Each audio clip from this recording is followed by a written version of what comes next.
Good evening, it's Kevin Cleasert again, author of The Other Side of Light, which you can find on theothersideoflight.com, my website, and also essays pertaining to the things I've been speaking of on these videos.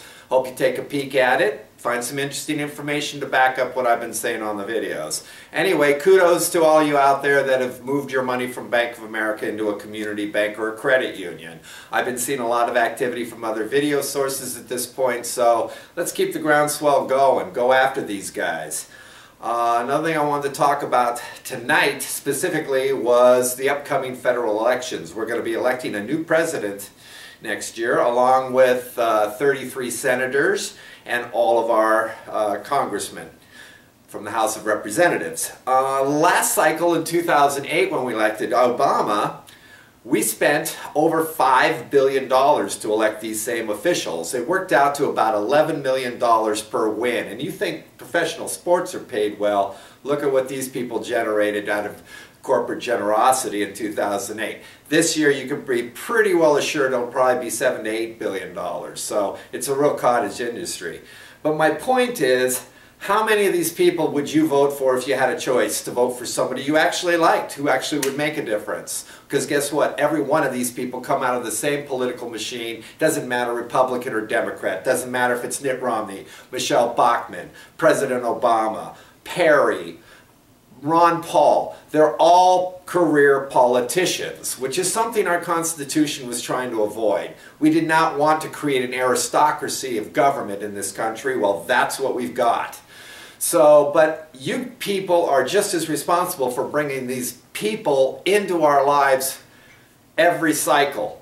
You keep saying, I'm going to vote for the least evil, rather than going ahead and bringing forth a true leader, which a true leader is flawed. Take a look at John F. Kennedy. Take a look at our history, at the flaws of our great president. All you got to do is pick up a book and you can find out all of them were human beings. But in today's media spotlight, these flaws are hammered on. If you like sex, you're not going to be elected. If you ever toke the joint past the age 18, you won't be elected. Why is that? Because you let the media convince you there's no way we should put somebody in that kind of position of authority because they're a human being. Do you think any of the people out there running for office believe anything they're telling you? No. They are reading from a script written by 5 to 10 different writers that is then vetted by another 10 to 15 people and then put on a teleprompter. These people don't even know what they're espousing from town to town anymore. All they're doing is getting elected and then doing the bidding of the corporations that are basically paying their way into office. If that's what you want for continuing governments, that's where you're going to keep getting, which is why I say the leadership you get is the leadership you deserve. If we don't bring somebody from the outside in with a background who understands the nuances that are part of our everyday life, you're never going to have a place at the table.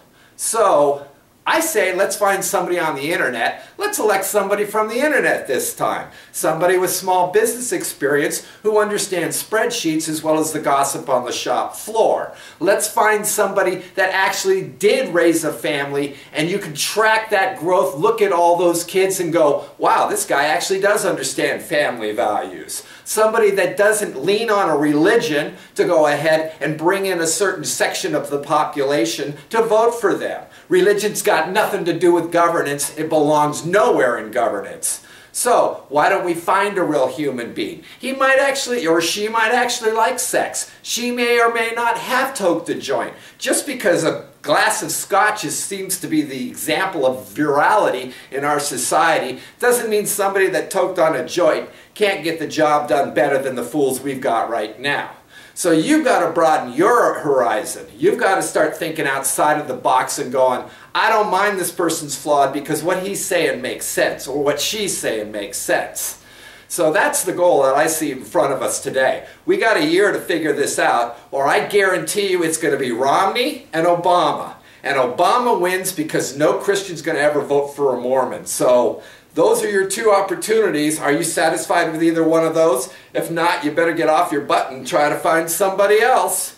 Anyway, that's all I got to say tonight. Keep up. Please take a look at my site because I would really like to start a dialogue. YouTube is almost impossible to do it on. It doesn't work half the time. And Facebook, I'm there too, so you can leave your comments on the wall where you'll see some of my essays as well as my videos. Good night and thank you.